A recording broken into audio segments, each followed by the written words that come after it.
guys who strain out gnat and swallow a camel.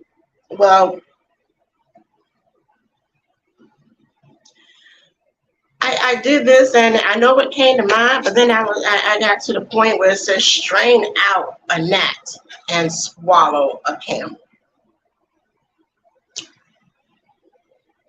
The saying, the blind lead the blind, come to mind. How can you lead others when you blind yourself? I don't understand how that's going to work. The blind leading the blind. Well, if you blind, somebody holding on to you, they blind. Where you leading them to? I never got that. That's like comparing using excessive effort to get a gnat, which is a small two-winged fly that is tiny and insignificant. Well, unless it bites you. That bite may be scratching for a while. So are we comparing it with that small little two-winged fly that's insignificant? We put more emphasis on that than what we put on in comparison to something bigger, such as a camel. So basically, it's going back to the verse before. You're worried about little things, and you're leaving the big things undone. In comparison to bigger, such as a camel. So if I was to use the words that are in this thing, in this verse, who strain out a gnat? My first recollection went to, it's not what go in that defiles you, it's what's come out. To strain, to strain, to strain. That means a big effort. So you try swallowing a whole camel. If you got a problem with the gnat, you'll go to the gnat before you go to that camel because it's easier. And in my hindsight 2020, I feel that we always try to take the easy route out. And this is where we're coming to problems pertaining to our lifestyle. Easy is easy. We have things that go on where it's easy, but then we have to struggle with some other things. We got to put a little more emphasis into, a little bit more fight into it to make it happen. Not everything in this life comes easy. I was the baby of the family. Everything came easy to me. I mean, everything. But anyway, here we go back again. Woe to you, scribes and Pharisees, hypocrites. This is verse 25 we're at now. It says the same thing. Woe to you, scribes, Pharisees, and hypocrites. And what did we say about this? We said that if it's mentioned more than once, it is of utmost importance. Now, I think it was mentioned more than once, twice, 3 times since we began this series. Woe to you, scribes and Pharisees, hypocrites! For you cleanse out the outside of the dish, cup and dish, but inside they are full of extortion and self-indulgence. The words that are used here. There goes that word again, woe. What did we say woe mean? Warning. So warning scribes, warning Pharisees, warning you hypocrites.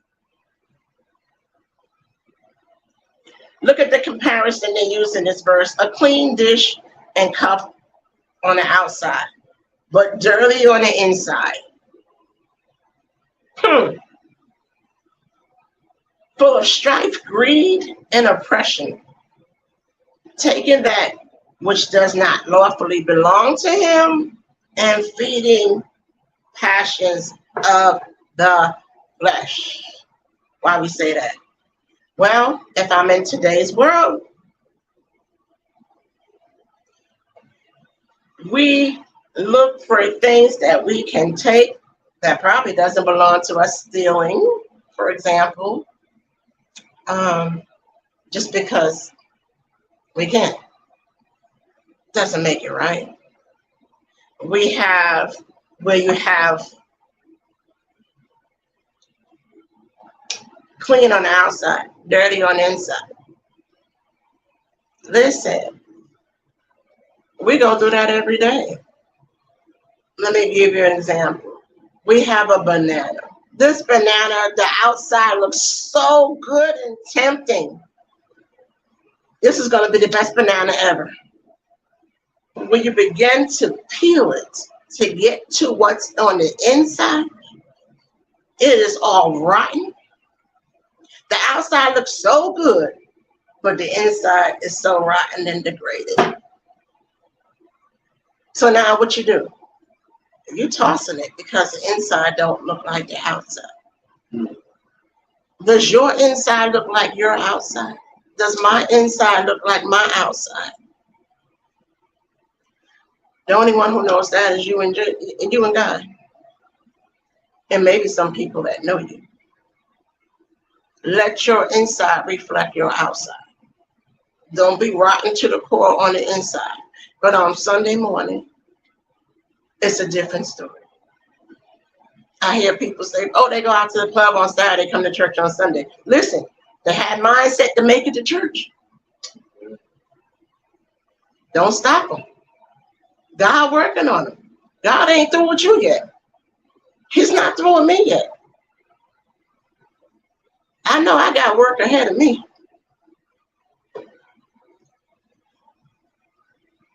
Okay.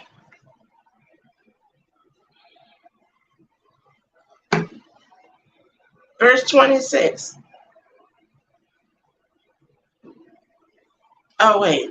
Verse 25, I just want to expound on that. Self-indulgence. That's things you do for self. That's passions of the flesh. Things you do for self. Self-indulgence.